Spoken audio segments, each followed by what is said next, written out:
we give a moment for the stream to appear on Facebook and YouTube. And if you're tuning in later on the replay, you are blessed. I'm going to share an amazing letter with you today. It just blew my mind. Okay, there's Facebook. Beautiful. Who's going to be first? Who are you? Where are you tuning in from? YouTube is up. Very good. Okay, good. Let me send a note to Nina to check. Okay. All right, Yehudit Sobel is in the house. Janice Beanstalk, Stephen Geiger is in from Dover, New Hampshire. Yehudit is in from Florence, South Carolina. Who else is with us? Melissa Eiteld Jurin is in the house from Great Neck, New York. Rochelle Rosen says, good evening. It's great to be with you. Okay. Yesterday I forgot.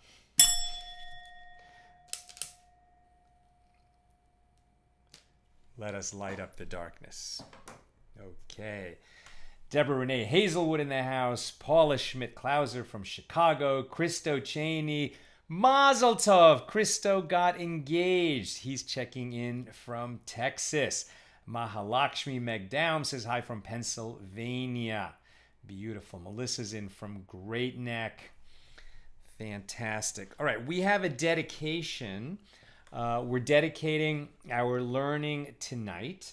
The dedication is made by George Jacoby in honor of the memory of his uncle. Now, George's uncle was also named George Jacoby.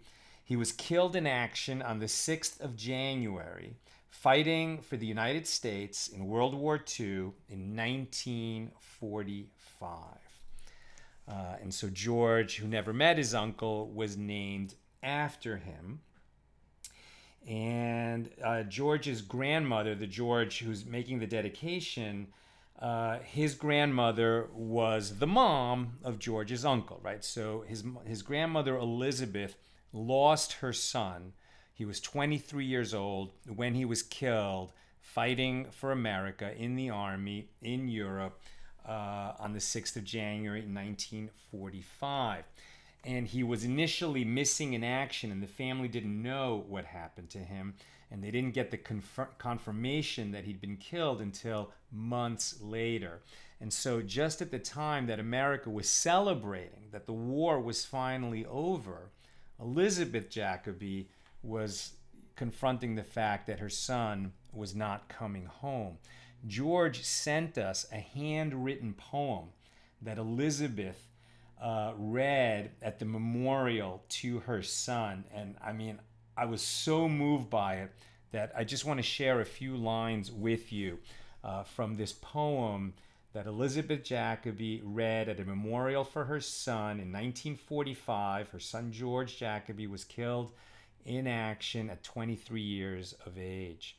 And she wrote, may God in his mercy and tender grace grant them, speaking of George and his buddies also didn't return, grant them an everlasting peace, and may God grant me a faith that I may bear my burden. It is so heavy, and I need thy care. She's speaking to God. And when I come to the end of the way, may my little soldier boy welcome me on that day and say, dear mom, I've waited for you.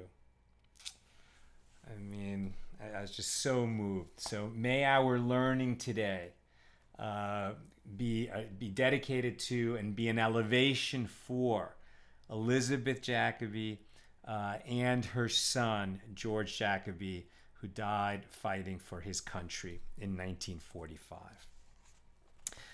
Okay, let us get into our learning. We've got a big page. There's a lot going on, and we're going to have, this mic here, and we're gonna have a classic. It's almost like like one of those great relationships that became famous relationships. Abbott and Costello, and I might not think, Fred Astaire and Ginger Rogers, and Bob Hope and Bing Crosby. I mean, these friendships that stretch out over many decades. One of those friendships in the Talmud is Rav and Shmuel. And in today's daf, they are going to meet for the first time. So let's get into it. Before we get to their meeting, we have a little bit more to cover from yesterday. So first of all, where are we? This is a daf Kuf Ches. That is daf page 108 of Tractate Shabbos, the second volume of the Talmud. We are in chapter 14, and we're completing our discussion of Mishnah number 1, and we'll open our discussion of Mishnah number 2. We've been discussing the fact that it is prohibited to wound an animal, to trap or wound an animal on Shabbos, and certainly to kill an animal. As we discussed yesterday, you can't kill anything on Shabbos unless it's threatening your life, okay? So even a mosquito, unless you have a reason to believe that the mosquito is carrying something poisonous that could really hurt you, otherwise we don't kill it. We find a way to coexist with all creatures on Shabbos. So generally, when we're talking about wounding, that we cannot wound an animal, wounding means bleeding, that you draw blood. We cannot wound ourselves. Particularly if you need to draw blood for some reason, that you need the blood for some reason, that's something that you cannot do. That would be a productive labor on Shabbos, and therefore it is prohibited. But with regard to wounding, it's generally defined as bleeding, but some animals, humans included, will bruise. What is a bruise? A bruise means that there's bleeding happening under the skin, that there's a place where you can bleed that is under the skin, and that's what causes the bruise. So an animal that can bruise is considered an animal that has a skin. All animals obviously have some kind of outer membrane, but the Talmudic definition of having skin is that you can have a bruise under the skin. So then the question comes up, do birds have a skin? And of course the answer is yes, and that's why you can't wound a bird. But we go one step further and we learn that the skin of a bird can actually, is a medium on which you can write the scroll that's used in tefillin, right? So tefillin, you've seen me wear it on other broadcasts. It's the box that goes on the arm with a leather strap that goes around the arm, another box that goes on the head with two leather straps that come down. It's also called phylacteries, but that term is not so well known, so we might as well call it by the Hebrew and correct word, tefillin. The tefillin, the box is important, but what's really important is the scroll inside on which some verses from the Torah are written. So when we're talking about a scroll on which verses from the Torah can be written, so this is, it's a high level, very few things qualify to have verses from the Torah written on them. Normally it's done on an animal hide, and it has to be a kosher animal. It's usually done on some kind of cowhide, but it could be sheepskin or goat skin. And now we're learning it can be done on bird skin. Now, you might have thought that bird skin, even though, now it would have to be a kosher bird, right? So not all birds are kosher. Some are, some aren't. You cannot eat a crow. You cannot eat an owl. You cannot eat a falcon. You can eat a chicken. You can eat a duck. You can eat a goose. In order to eat them, they would have to be slaughtered properly. We're going to talk about that in a little bit. In terms of to have their skin receive the writing of a verse and then to be used in tefillin or in a mezuzah or something like that, the bird does not have to be slaughtered properly. It just has to come from a kosher bird.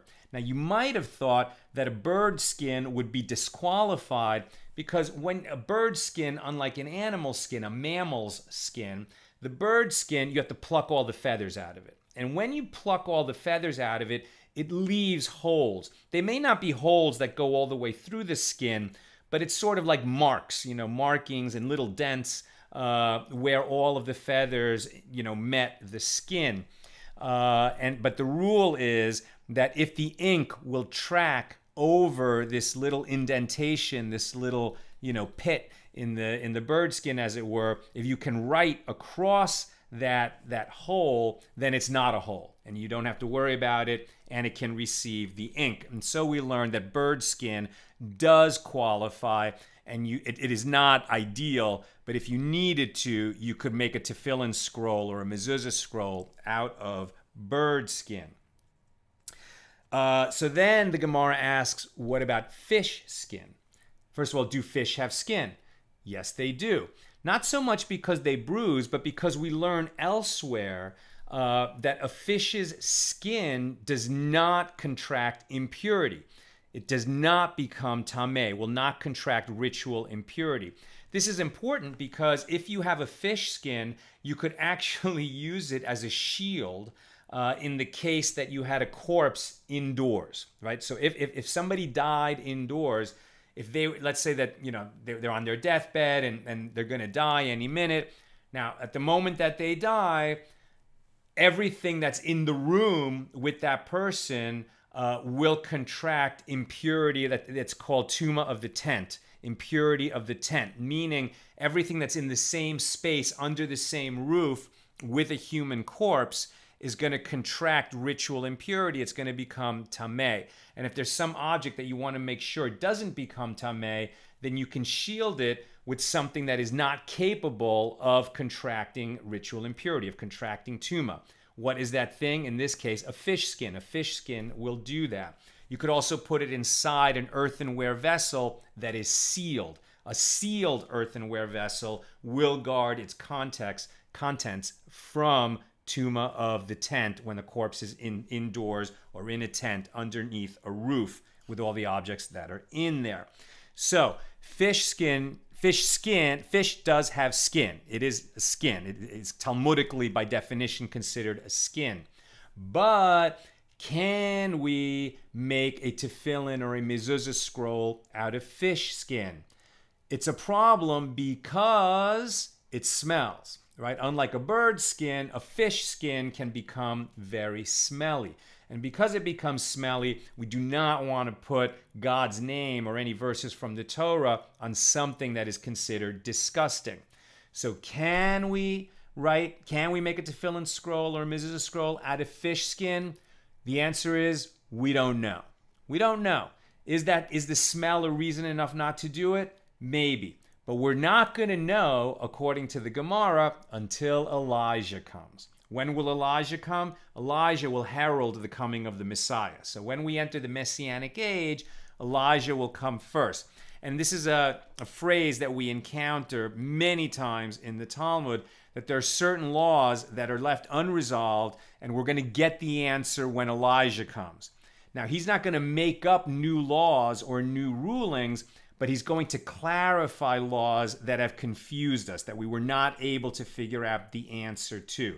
We don't have a source. We don't have a good enough answer. So in terms of fish skin, for now, we don't make tefillin scrolls or mezuzah scrolls out of fish skin. It's possible that in the Messianic age, we will be allowed to do those things, but we won't know until Elijah comes.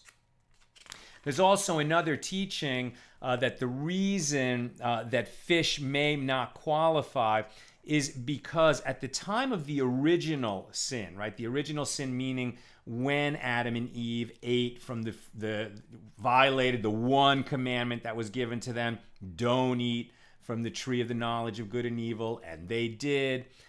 So then a kind of impurity, a kind of heaviness, a curse, as it were, went into the world, and it settled on all, not just Adam and Eve, but all of the living creatures in the world. When the Jewish people, the children of Israel, all 2 million of them, received the Torah at Mount Sinai, that was a purification event. And all the creatures in the world were purified of the vestiges of that original sin at the Garden of Eden. The problem is that the fish in the water had this barrier of the water. And so some people say that that may be the reason why the fish skin may not qualify. But that's a little bit attenuated. And generally speaking, we don't use fish skin to write any kind of verses on. It may be possible that we will in the Messianic age, and we won't know until Elijah comes. If you have questions or comments on this, put them there in the comments. Nina will be collecting for me. And when I get to the end of today's lesson, I will look and try to answer whatever I can. Now we come to a dramatic and memorable story. So, one of the great pairs, one of the great friendships that are in the Talmud. We've already seen a few, like Rabbi Yochanan and Reish Lakish. They are a pair. They were just a pair of friends and disputants. They argued about the law together. They were great rabbis, great Torah scholars. And we follow Rav's rulings in some things. I think it's Rav in matters of ritual law and Shmuel in matters of monetary law. Shmuel was a little bit younger than Rav, but Shmuel was already living in Babylonia, and Rav came to Babylonia from the west, meaning from the Holy Land. So in this story, this is going to be when they meet. So Shmuel and Karna. So Karna was another sage who was already close with Shmuel, and presumably junior to him in some way. Now Shmuel, this must have happened when he was fairly young, because Shmuel and Rav would have a very long and fruitful friendship, and this is before they met. So Shmuel must be somewhat young, but he's already well respected, certainly well respected enough that he can give someone as great as Karna some orders, and that's what's going to happen here. At any rate, Shmuel and Karna are sitting by the bank of the Malka River. And the river suddenly rose up and became super agitated and choppy and murky. And Shmuel, he wasn't a prophet, but he had a vision of things that went very far and very deep. And when he saw the water in the river behaving suddenly and in this very unexpected and unusual way, he turned to Karna and he said, "A great man is coming from the west. He is having intestinal trouble, and the river is rising up to meet him." Now, I have heard two different interpretations of what Shmuel meant by that. One is that this great man is coming. He's having like stomach problems, meaning he needs to go to the bathroom. It's going to be difficult in this journey for him to find a secluded spot, and the water of the river is actually rising to form a shield that's going to guard his privacy so that he can go to the bathroom, in privacy and modesty. The other interpretation is that Shmuel had already heard that this great man was coming and that he was coming by river. And when he saw the agitation of the water, he realized that the people traveling on the water were not going to know that under these conditions you shouldn't drink the water, and so they would drink it, and that was going to make them ill. In any case, for whatever the explanation is, he knew that a great man was coming and that he was going to have stomach problems when he arrived. So the first thing Shmuel does is he sends his buddy, or his junior, Karna, go and meet this great man and smell him, meaning check him out. What is the nature of his greatness? Maybe he's a great tzaddik, a righteous person. That doesn't mean he's a Torah scholar. If he's a Torah scholar, we need to know that so that we can honor him properly. So Karna went out to meet Rav, and that's who it was. Rav was coming from the west, from Israel. And so Karna asks Rav 3 questions to sort of ascertain what is his level of learning. The first question is, from where do we know that the scroll in tefillin can only be written on a kosher animal? And Rav had the answer, at his fingertips. And he cited a verse from Exodus chapter 13, verse 9, as it is written, and it shall be a sign for you on your arm and a reminder between your eyes, so that God's Torah will be in your mouth. Right? So the basic teaching in the Torah, when it says that we will wear tefillin, it doesn't say tefillin. It says you will have a sign on your arm and a symbol in front of your eyes. And it was a halacha lemoshe miSinai. It was taught to Moses at Mount Sinai, that what that sign and that symbol were these black boxes, one for the arm, one for the head, with the scrolls containing the verses inside. But what it says is, right, it shall be a sign on your arm, symbol before your eyes, so that God's Torah will be in your mouth. Meaning that, you will always be learning, you'll always be studying, you'll always be thanking God, you will always be blessing God. But literally, because it says that God's Torah will be in your mouth, this is the source that our sages point to the Torah and say, that's how we know that those verses need to be written on the skin of an animal that we could put in our mouths, meaning a kosher animal. The second question that Karna asked Rav, from where do we know that blood is red? Now, remember, when he says from where do we know, it means what is the source in Scripture? What is the source in the Torah? Why would he say, from where do we know that blood is red? Everybody knows that blood is red. Do we really need a source to tell us that? He's talking about something much more specific than that. He's talking about that when a woman is having her menses, she becomes ritually impure, and her husband and wife are prohibited to each other during the time of the month that she's in her menses, plus an additional 7 days that she counts 7 clean days. Now, women can have various discharges. We're not going to get so specific, and we're not going to get so specific about bodily fluids, but let's just say that not everything that comes out is, which might be blood or might be made from blood, but it might not have the color of blood. And so the idea is that the shades that are similar enough to red, they will cause tuma, they will cause ritual impurity, and the discharges that are of a different color, not close enough to the color red, will not cause impurity and will not cause the husband and wife to be prohibited to each other. The source for that is a line from the second book of Kings, chapter 3, verse 22. And the Moabites saw the water from afar, red like blood. So that's the source in Scripture that ties the color red to blood.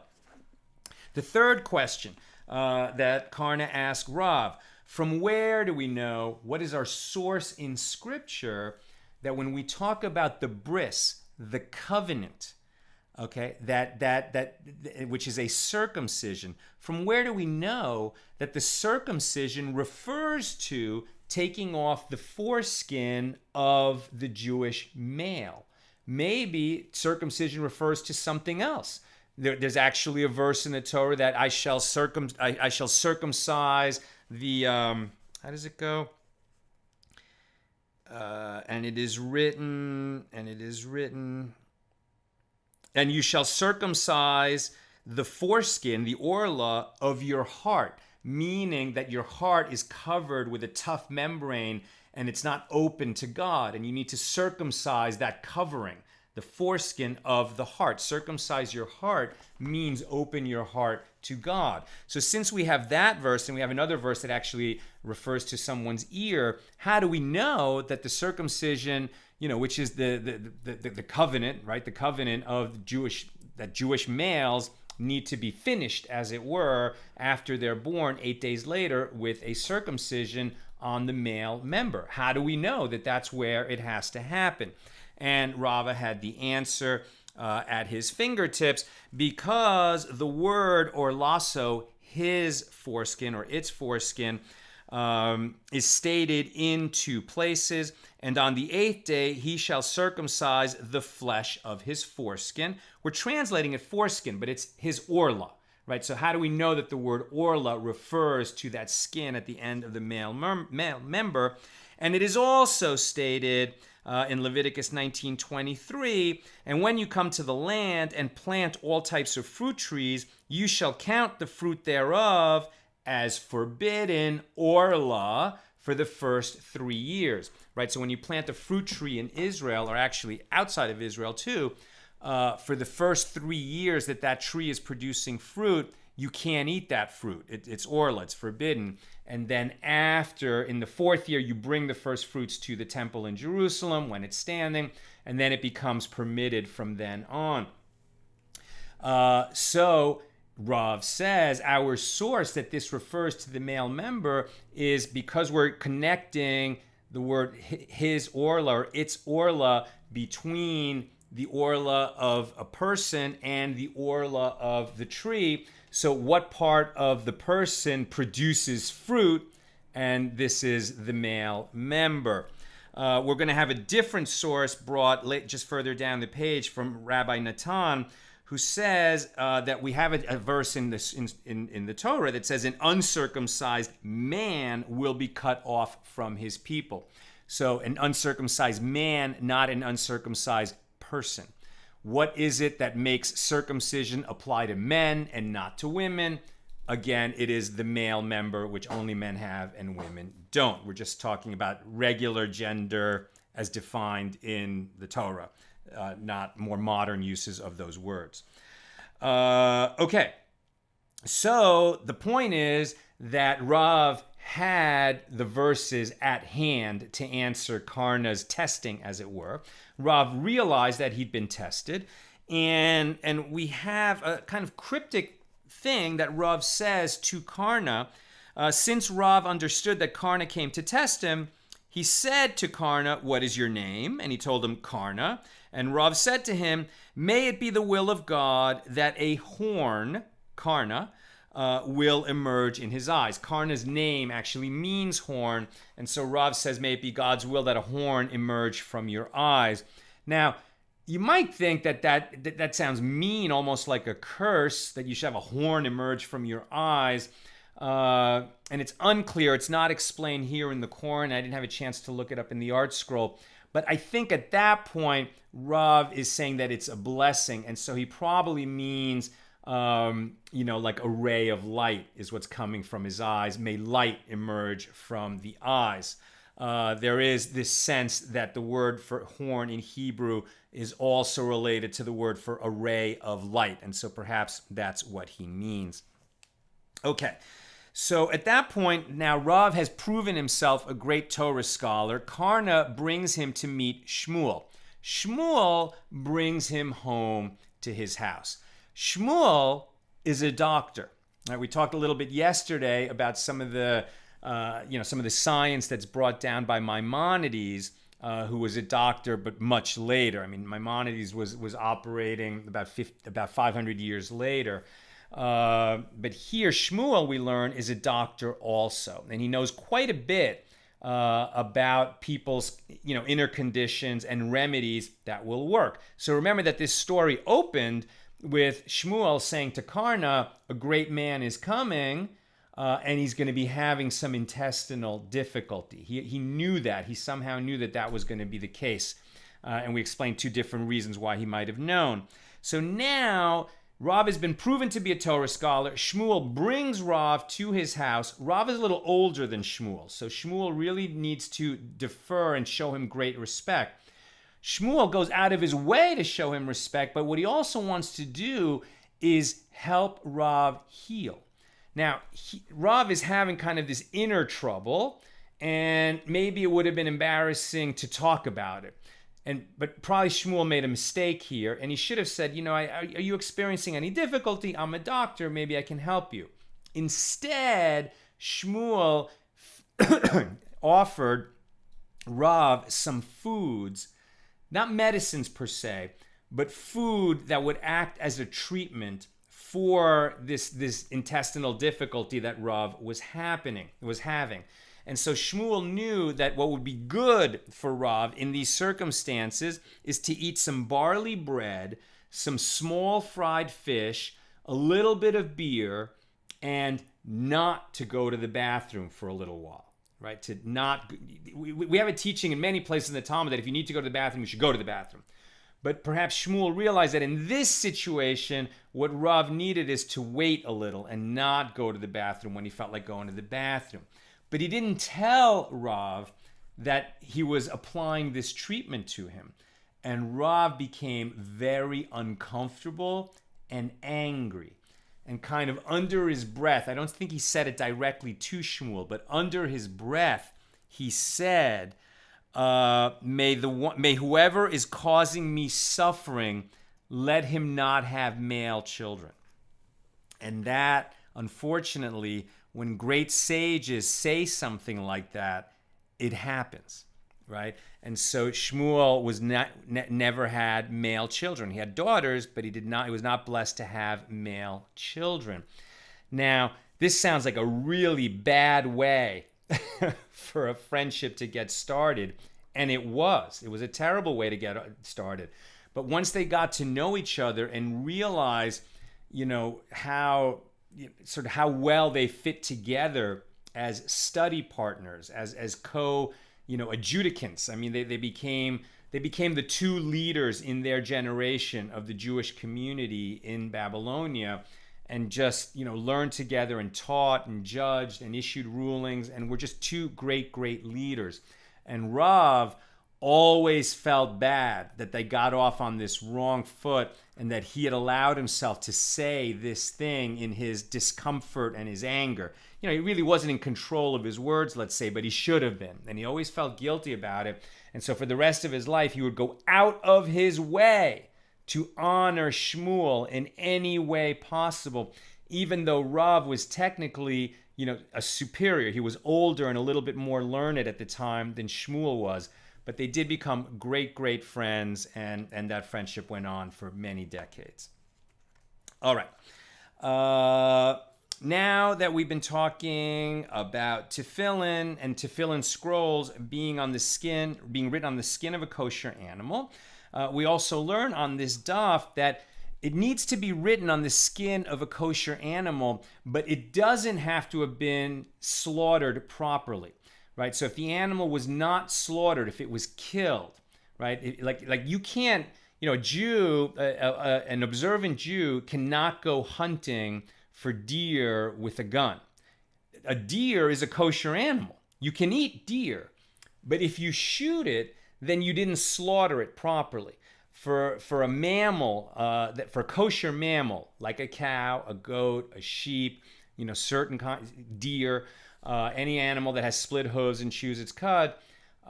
So for it to become edible, it has to be shechted, right? It has to be slaughtered properly, and there's many rules for how that is done, and we'll encounter that later in our journey through the Talmud. For now, we'll just say it takes a very sharp knife. It has to be a single cut that has to get both the jugular and the trachea.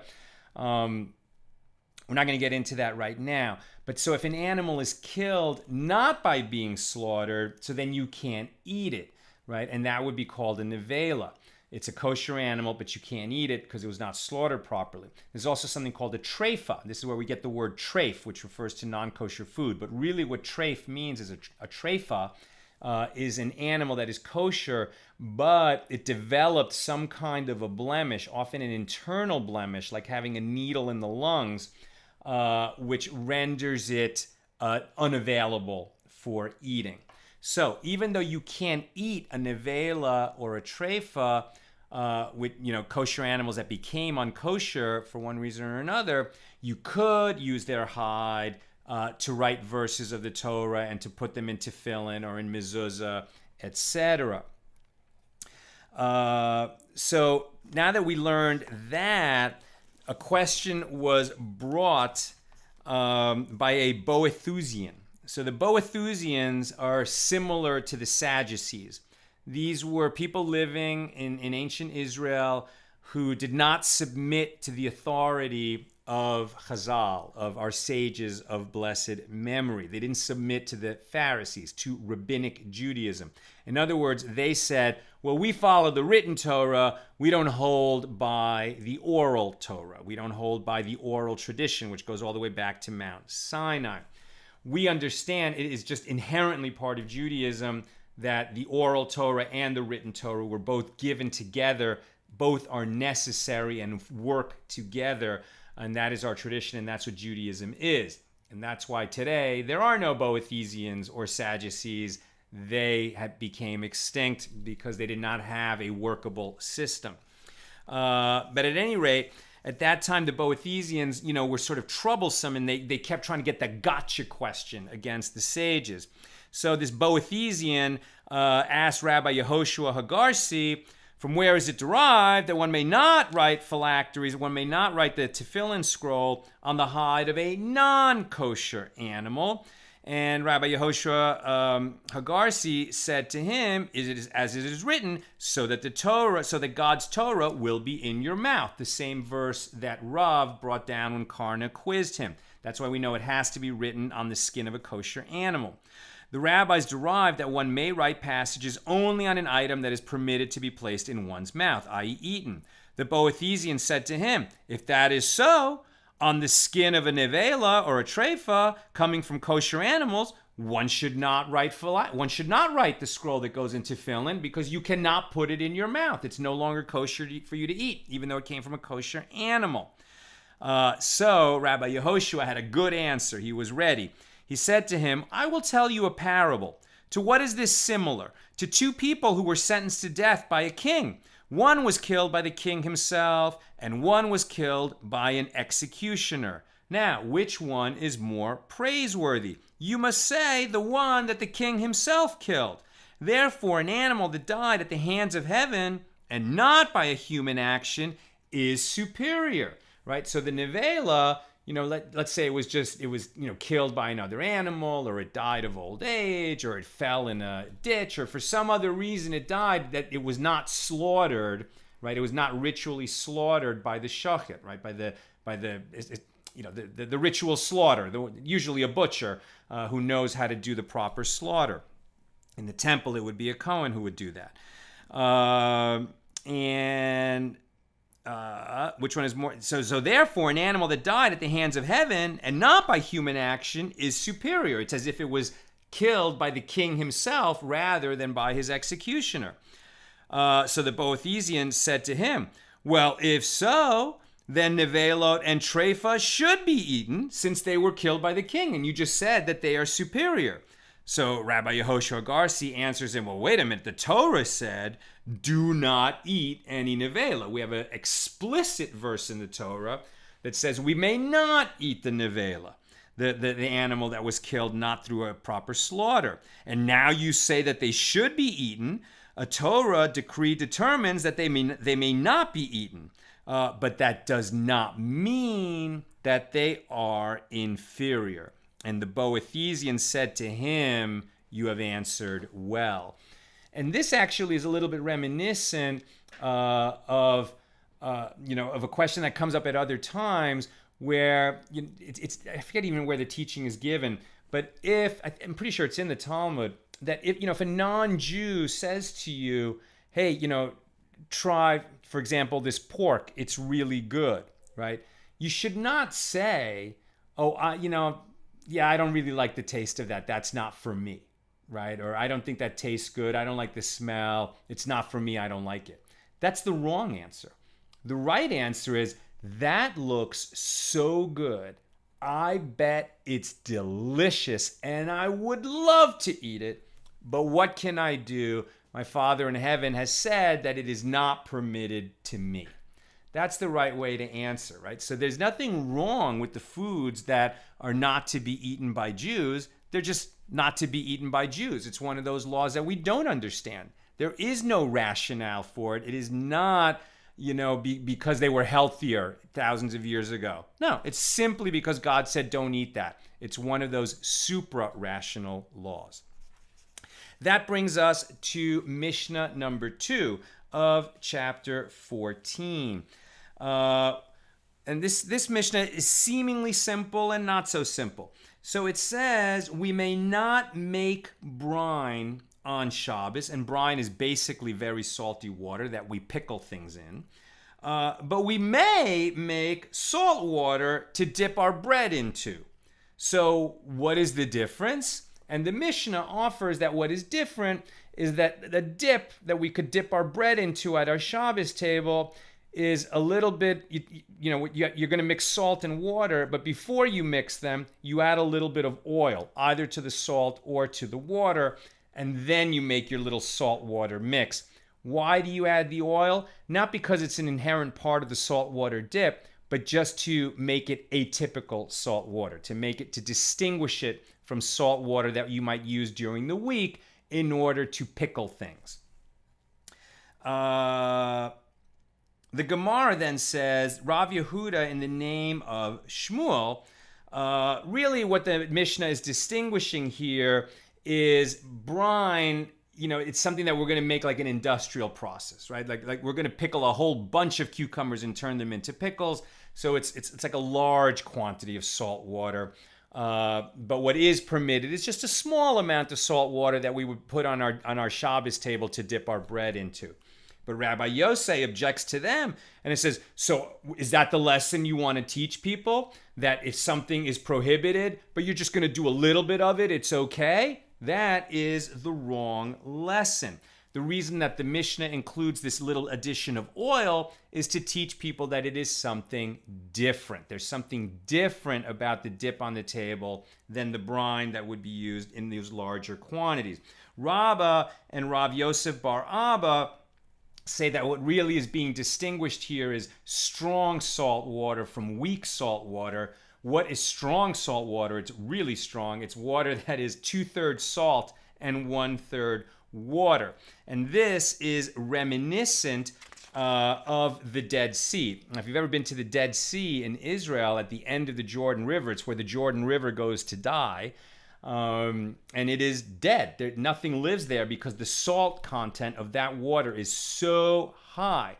Now, if you've ever seen the pictures or if you've ever swam in it, a human will float. You cannot sink. You can't drown in the Dead Sea. That salt content is so high that, you've got those classic pictures of you're sitting there reading the paper as if you're in a lounge chair and you're just floating in the water, and your center of gravity is much higher because of that salt density. So that's what's meant by strong salt. So now that we're talking about the Dead Sea, the Gemara is going to ask, well, now that we're talking about the Dead Sea, can we swim in it on Shabbos? What the question is, first of all, there's going to be other issues with bathing or going in a pool or any kind of swimming on Shabbos. Most opinions will prohibit that because you might come to wring out the towel, and wringing is one of those prohibited labors. If you're curious about swimming on Shabbos, you should Google that question separately. Here, what's being asked is, if you go into the Dead Sea, it has medicinal properties. That salt content is so high that the last thing you'd want to do is open your eyes underwater in the Dead Sea. But it seems like, 1,500 years ago, when these guys were talking about it, maybe the salt content wasn't quite so crazy. And in fact, it was considered good for the eyes to open your eye underwater in the Dead Sea. So what they say is, if you go in, first of all, you can bathe in it. So they allowed, at least under this opinion, that you could go in the Dead Sea on Shabbos, because it would only look like you're going in, to enjoy the water of the Dead Sea, not for a medicinal reason. Why is this medicinal thing an issue? As we mentioned yesterday, it is prohibited to take medicine on Shabbos. Now, we talked a little bit about this yesterday, so I'm not going to have a big discussion about it. But basically, if your life is in danger, you could do anything. Take any medication, get in a car, go to the hospital, desecrate Shabbos every which way to save a life, no problem. If, you just have, like a little bit of stomach gas and, it's not going to kill you. It's a minor ailment is the way it's put. So then you cannot take medicine for it. Where does that come from? Because in ancient times, to create a medicine was to grind it with a mortar and pestle. And grinding, for sure, is prohibited on Shabbos. To save a life, no problem. Grind away. Do whatever you need to do. But if it's not to save a life, it is prohibited. And now you could say, well, we no longer grind medicines with mortar and pestle. Why can't I just pop a pill? And that's because that law was in place for so long that it sort of remained in place, and there's many laws like that. The original justification would seem not to apply anymore, but we still follow the law because it acquired the strength of law over the centuries. Now, the gray area is if your condition is serious. It's not life-threatening, but for example, a migraine headache that will cause you to lie down. Like you will not be able to do your normal Shabbos activity because you have a migraine headache that's going to be so, painful that it's going to lead you to be incapacitated. Like you're going to have to just lie down and wait it out. And obviously it's going to, really interfere with your enjoyment of Shabbos. In that case, you can take a headache medicine. So the question is, if you're thinking about taking medicine on Shabbos, is it a condition that rises to that level, where you're going to be laid out, like where it's going to be really serious, real pain, force you to lie down, you won't be able to have a regular Shabbos, then it may be okay. Also doesn't apply to children under 9 years of age. You can give them whatever medicine they need. Question also arises if you're on a regular course of treatment, like you started antibiotics and you were told take this antibiotic every day for 7 days. In the middle of that is Shabbos. Yes, you take your antibiotic. So questions like that, there's lots of nuances, and if you have such a question, ask a rabbi or look it up. Okay, and finally, on this page, we have some real nice sort of common sense teachings, so applicable in the pandemic, right? So it's just a very standard, very important Jewish practice that when a Jew wakes up in the morning, the first thing you do is you say, Modeh Neela Faneca, Melek Hayam Shechazarti Binishbatim Behamla Rabbi Munasecha. I give thanks before the living and eternal God who has restored my soul within me. Your faithfulness is great. Then you get out of bed and you wash your hands. It's the first thing. It's called Nagle wasser, and it's a special kind of washing. It's a different procedure than when you wash your hands before a meal. You're going to pour out the contents of this special hand washing cup, and it's going to be like a pour on the right hand, a pour on the left hand. You're going to divide it almost into sixths, right? And so a little on the right hand, a little on the left hand, a little on the right hand, a little on the left hand, a little on the right hand, a little on the left hand, and that should use up all the contents of your water cup, the special water cup for the ritual hand washing in the morning.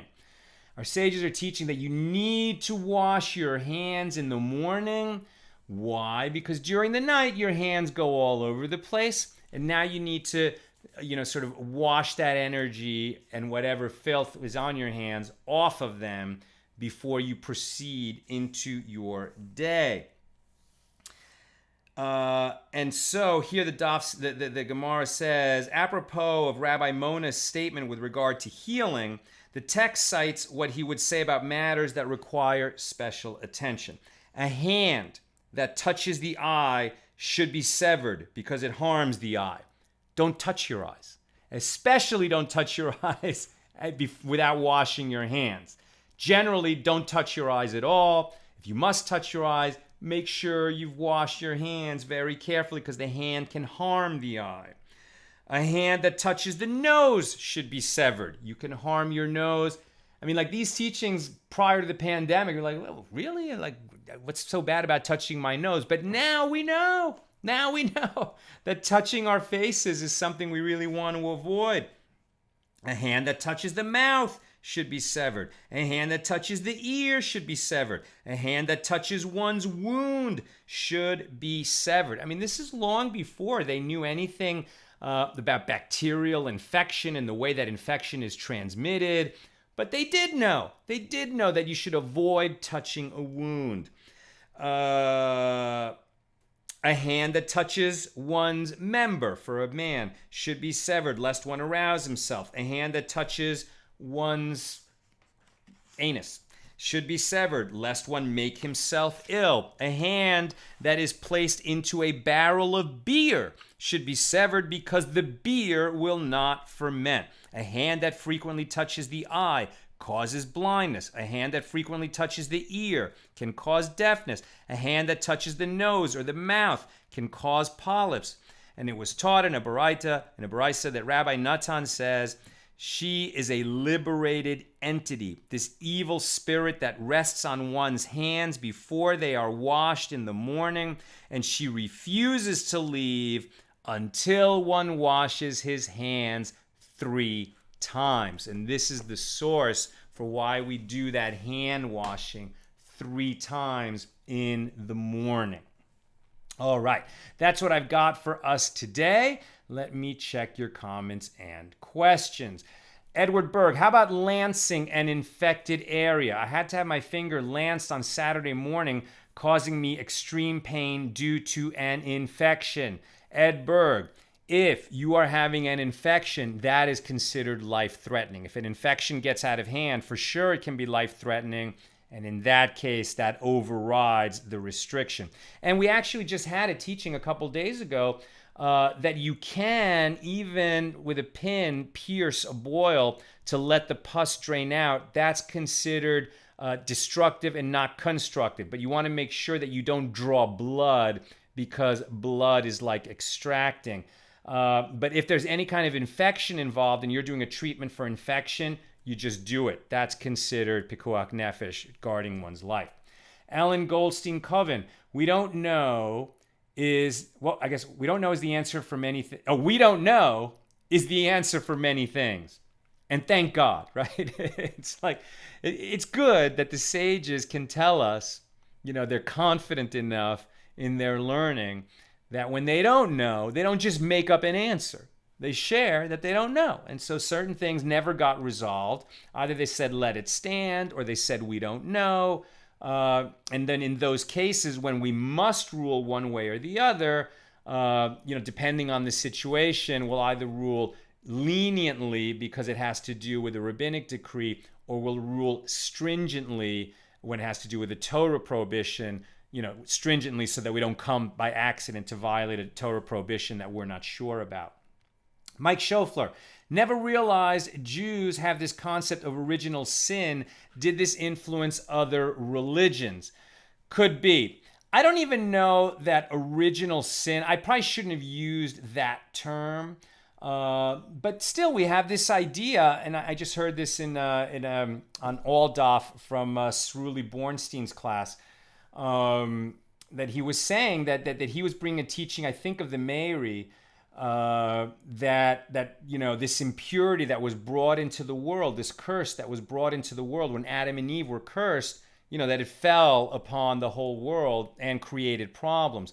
However, that same teaching said that at Mount Sinai, the entire world was cleansed of that, right? So we don't fight the vestiges of the curse from that sin. We don't live in the Garden of Eden anymore. So in that sense, we suffer from the fact that Adam and Eve ate from that fruit.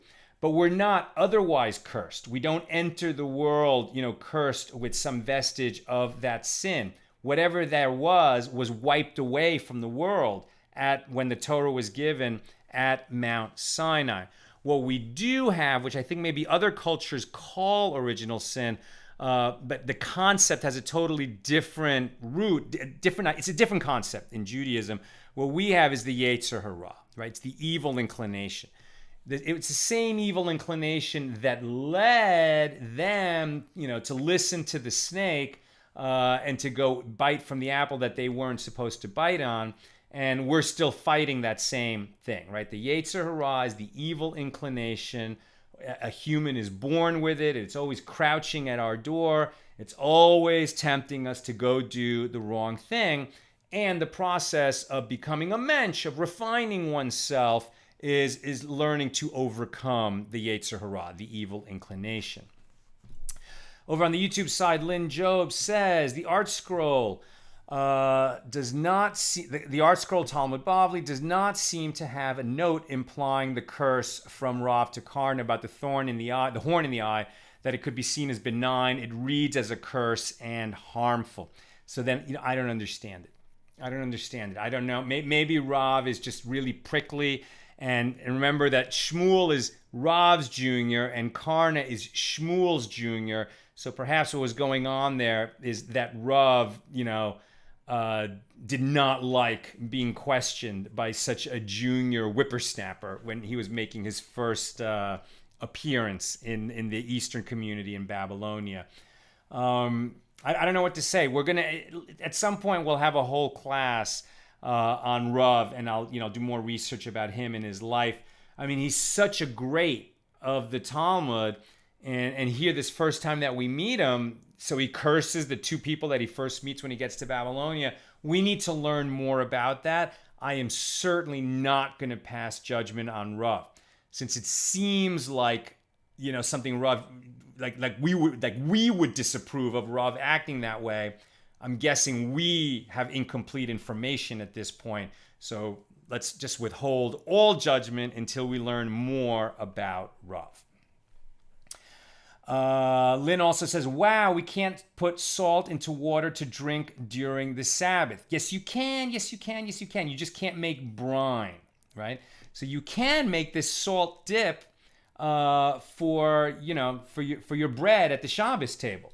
And, there's just this, like, you certainly can't, make a barrel of salt water that you're going to pickle things in.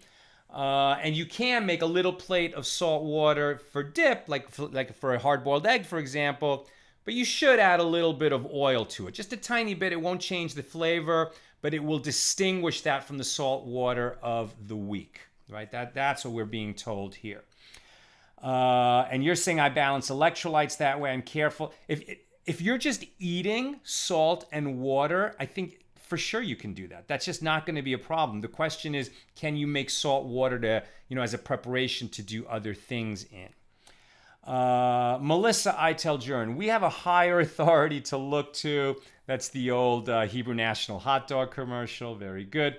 Brandon Christian Sullivan says, speaking of, oh, I'm sorry. I congratulated Christo earlier, but it was Brandon Christian Sullivan who got engaged, and Mazel Tov, Brandon. Sorry, Christo, if you're married, Mazel Tov. If you're engaged, Mazel Tov. If you haven't got engaged yet, may you have the same joy that Brandon is having. He says, I heard that Hebrew National hot dogs are not actually kosher. I've heard the same. I think they used to be, and they are no longer. I know Nina knows more about that than I do, and maybe she'll give me a note on that. But I'm pretty sure that Hebrew National hot dogs were once kosher and not now. And I'm just talking off the top of my head. I have no firm idea of that. What's nice is that we live in a time and a place where when you're talking about a manufactured product, it's really easy to know if it's kosher or not. There's going to be a hechsher on it, a marking, either the U inside the O for the Orthodox Union, or the K, the star K. I mean, there's various hechshers that are given. Nina's telling me they are not a high standard of kashrut. So there you go. It's not, a lot of people will not eat it. Maybe some will. Bill Eldridge says, one assumes, of course, that the sages are being metaphorical about the hand severing. Absolutely. Absolutely. When they're saying that a hand that touches these things should be severed, he's simply saying that hand could do you so much harm, that you might be better off if it was severed. Not at all that a hand that touches these things would be severed. Not at all. That kind of exaggeration is just to make the point. Sharon Fran Brooks says, isn't there a reference to uncircumcised lips in the prophets? That does ring a bell. Isn't that Moses? Isn't that Moses that has a problem? I don't know if the word uncircumcised was used about him. I'm sure I don't have that at the tip of my tongue, as it were. And Nina is saying regarding Hebrew National hot dogs that they come from animals. They're beef hot dogs from cows that are shechted correctly, but it's a low standard of kashrus because it's been found that they aren't checked strictly for the lung blemish. The lung blemish is what would render those animals treif. They would be a treifa. And then we wouldn't be able to eat it. And so a lower standard of kashrus means that the cows that are going to be turned into the hot dogs weren't checked for the lung blemish. David Parsons says it was a forbidden fruit. It is depicted as an apple in many Dark Age and Renaissance artistic works. Only God knows what the fruit was. My understanding is that the fruit remains in Eden and is not accessed by humans currently. Absolutely right. We do not know the identity of the forbidden fruit, the fruit of the tree of the knowledge of good and evil. It is almost certainly not an apple.